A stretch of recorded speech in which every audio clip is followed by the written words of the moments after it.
know, let's make it sound old. Okay, that's easy to say. Now, how do you do that? It's not straightforward. It's not that easy, especially if you're not all playing in a room together and just that's it. You know, once you start overdubbing and going to different studios, and it complicates the process, and you have to be really focused on how you're gonna translate that. To get that classic sound, it's hard. How much is it analog? How much do you rely on, especially in the first stages of it, to be analog? Well, number one is okay, your arrangement, and number two is then you have to start looking at the tones you're getting. The tones, yes. Now, I have a lot of vintage gear in my studio, so it's easy for me, and Will has the same. So we were able to dial in our own sounds pretty easily. But with the drums and bass and even the keyboards to a certain degree, we had to get creative, which is why we went to Blackbird, because that's pretty much one of the best studios to go to. In Nashville, yes. In Nashville for that vintage sound. They have all that Beatle gear and you know, if you've been there, it's an impressive array of equipment. But so you guys printed, because I wasn't part of the initial recording process where the rhythm section was laid out. Right. The drums and stuff. Did you guys print to analog and then bounce it to Pro Tools? In a sense, yes. Okay. Yes, because we went through the Neve console. Yes. But I mean, Paulie set up different drum sounds for every single song. Like we just did these minor adjustments for everything. I'm not sure if you noticed that unless I told you. Other than songs like Haunted, where it's where they put the cloths on the toms and stuff like that, and they got a very late '60s Ringo-ish kind of sound. It's very obvious. Oh, everything, the bass, everything, beautiful work. Michael Devon played on that. He was completely jet lagged. He came in from Japan on the White Snake tour. He was falling asleep during the track, and it was, God bless him. He did us a solid by doing that, because at that point we didn't have anybody, and you came along like right around that time. So it all worked out. Definitely. Yeah, Jim Cale started the record. Yeah, because the original founding member, bass player. Yes, he played on Long Day, and he played on a couple of other songs. But the reason we couldn't keep it is because we had to redo it. We changed the tempo, and we couldn't use the track. Yeah. So he wasn't available to fly out at that point in the game to do this. So it was one of those things where we just got it done. But there are still some of his ideas permeating. Through the record, I guess you could say that, right? Yeah, absolutely. I mean, he was one of the pillars of the band, as far as being a classic rock band. Yeah, for sure. I mean, Sass's agent, Ralph James, who's a very big agent. He's the agent for Nickelback. He comes from Winnipeg, and he told me that Jim was his hero. Oh, yeah. You know what I mean? Absolutely. A lot of guys' bass hero. Yeah. You don't think about that. It's not like Jim is known as some bass god in the bass magazines that yourself and other people are in. But he did come up with some pretty significant things that bass players play, right? Let's say the bass or line, iconic. You can even say, absolutely. These eyes and all of that. It wasn't until I joined the band that I realized I have been playing it wrong back in my high school days. It's very noodly and melodic. Definitely. And even American Woman, as a bass player, if you're in a top 40 band, I would tend to overplay it. Yeah. And it's just the fact that you're playing quarter notes on that. You're playing down on the beat. Yeah.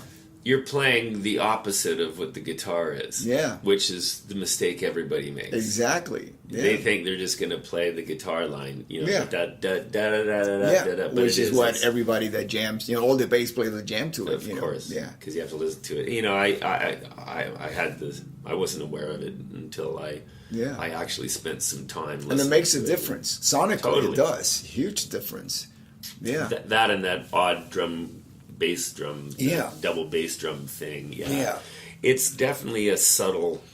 Yeah. A subtle thing. Yeah. One of the things that really makes me, being in the Guess Who, a very wonderful experience is it's the level of musicianship in the band.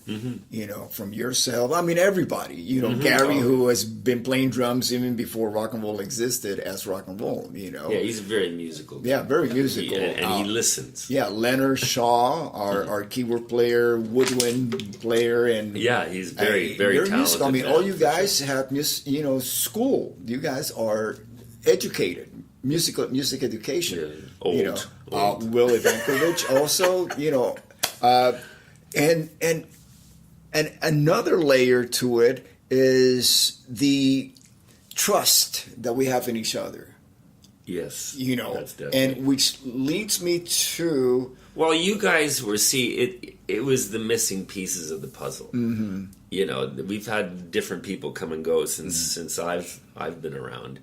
And it was always like, if we only had that, and if we only had that. Yeah. So then Will came, and then it was great, and then you came, and then once you came, it was like the clouds parted, and this is it. This is it, and it's not just musically; it's personality wise. Yeah, it has to be the whole package. Enjoy being together. And on stage, because you can't fool the audience. No, you can't make it up. Yeah, you can't. Yeah, I mean they'll see it right away, especially if it's an experienced audience that they've seen everything, which is mostly what our audience is, very experienced, and they'll know when it's the real deal or not. Yeah. So you can't really fake it. It can't be choreographed. No. No fake smiles. Exactly. So you and Will, I mean, you are in your own right a producer, composer, musician. And Will comes in with the same credentials. As a matter of fact, he's the co-producer and co-writer on the last Styx record. Yeah. And I think that it's a beautiful thing that you guys have really united, became a united front. What does Will bring to your team that the partnership that you and Will have? That's a darn fine question. Let me start by saying this. When we were doing our session in Nashville last month, I mean, with the Sass and you, and yes, I started out, being the producer on the session, and then Will actually got involved after that. So it was just kind of naturally. As the process went on, we just kind of went back into our little thing that we had created. And I'm saying this because Sass said to me when we were outside, she's like, it was amazing to watch you two. It was like doing this. You guys were doing this dance. This synchronized thing. And I never thought about it before. It's like he's the left hand and I'm the right hand at any given moment, and I don't know, I don't know how to explain it other than we like the same music, we have a similar skill set in the way that we're both engineers, we run Pro Tools, we know the technical end of things, we both arrange music, and with the Guess Who record, at the beginning, it was just really playing nice in the sandbox. It was trying to find, okay, you do this, I'll do that. That's how it starts. Let's just divvy up some chores, and then we'd get on Skype because we don't live in the same place, and we'd say, okay, what do you think of this? What do you think of that? And there were some moments where we didn't agree, but I can't think of of many, and they certainly weren't anything significant. It was just a matter of opinion. But I think getting back to this trust thing. I trust him, and I think he would say the same thing about me.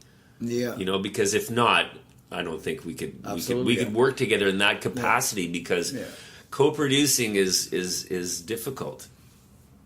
And so is co-writing.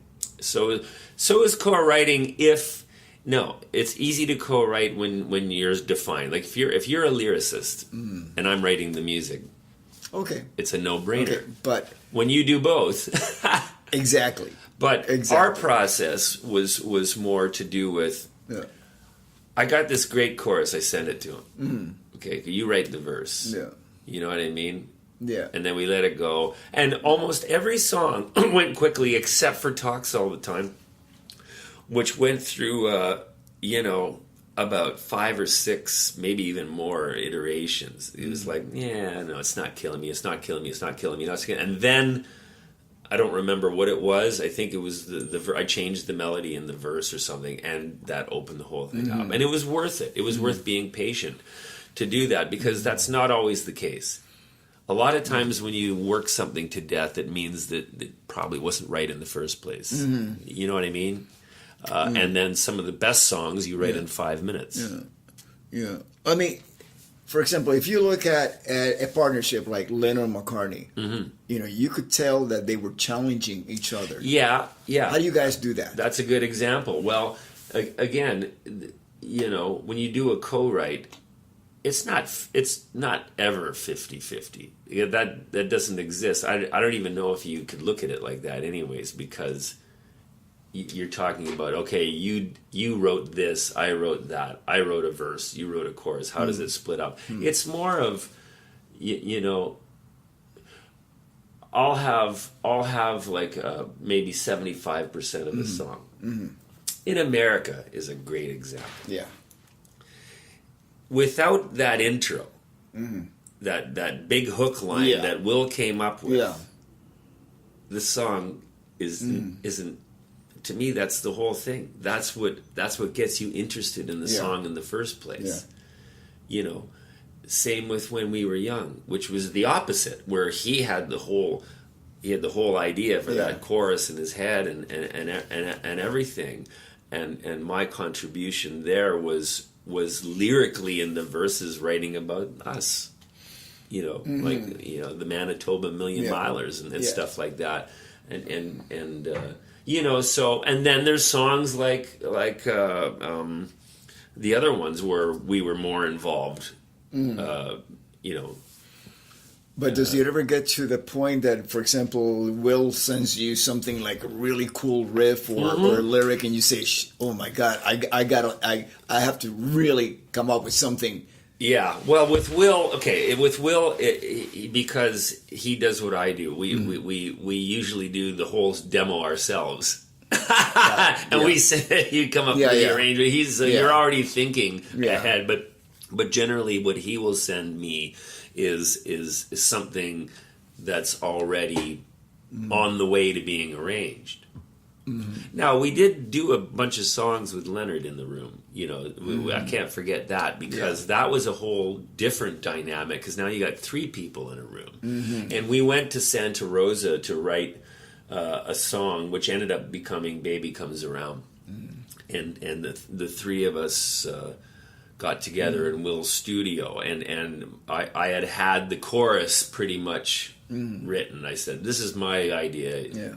We had a bunch of ideas, but that's the one we settled on. Okay, and then we just started talking through it, and that was a whole different experience, because Leonard, where Will and I have this symbiotic relationship, and we think in the same way. Leonard comes from a whole different school. He's more into jazz and the music that he does. So it was trying to find a place. It was I don't know what he would say about this, but I would think he would say it was more about him trying to fit into what we're doing, because we're pretty focused. You know what I mean? Yeah. You have to be to do this. Yeah. To Well, do not this only job. focus, but you have a certain vision also. Exactly. Well, that was my point. My next question is, once you have a solid idea, like a demo presentation of the song,